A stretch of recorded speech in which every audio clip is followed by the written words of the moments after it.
Good morning, everybody. Mike Vacchi, Princetontrader.com, here with your Tuesday morning pre-market webcast. All right, happy 2018 to everybody. Here we go again.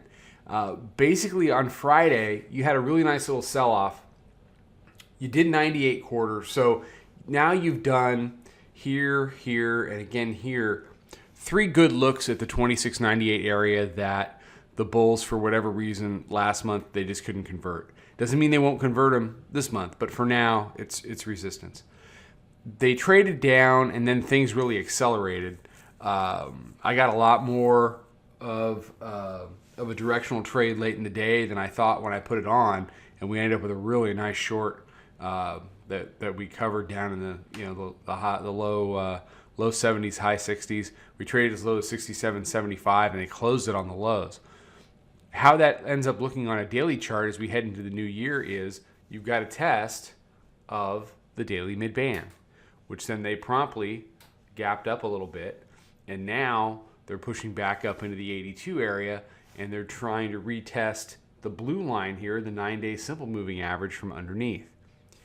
If the bears are going to have any kind of staying power with regard to the move from Friday, they're going to need to hold the 9-day as resistance.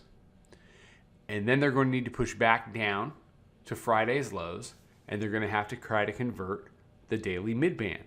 Now, as you look back here, you can see the ability to convert the daily mid-band has been a pretty foreign concept to this market. Oh, that's September. We spent a little bit of time there in July below it, but I mean, essentially, we have been living above the daily mid-band. And one of our baseline concepts is the definition of a buy dips market is a market that wants to trade between the daily mid-band and the upper Bollinger Band on the daily. Between mid-band and upper band is buy dips. Between mid-band and lower band is sell rallies. That will keep you on the correct side of most trades most of the time if you just follow those two simple rules. So heading into today, I want to see how the 9-day reacts.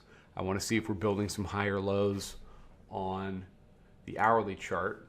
You can see here's your daily mid-band test. There's a rejection off of 98. So a really nice 30-handle move to end the year. But you can see now the daily pivot and the weekly pivot match up today. They're at 2678.08. And you can see that we're above both of them now. Bulls want to hold that area. 78 is going to be a big deal today. They don't want to get back down into 68. They want to hold up here.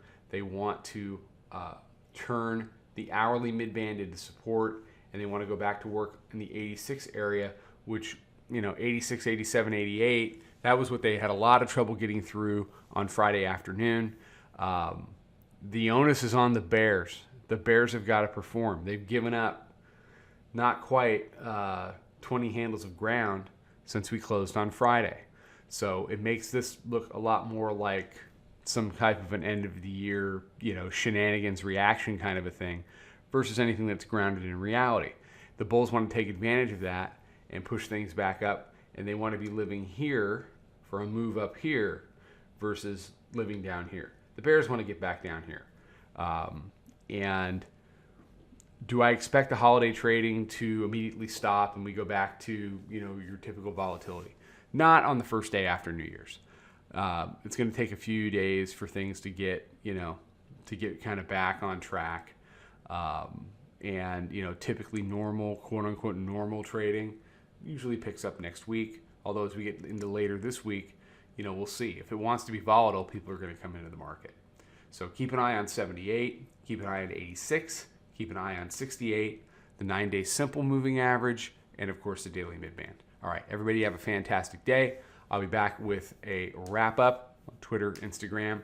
I'll catch everybody in the room. Trade them well. See you then. Follow us over on Twitter, Instagram, and Snapchat at Princeton Trader. Check us out on Facebook and join us for a free trial at www.princetontrader.com. Trade them well.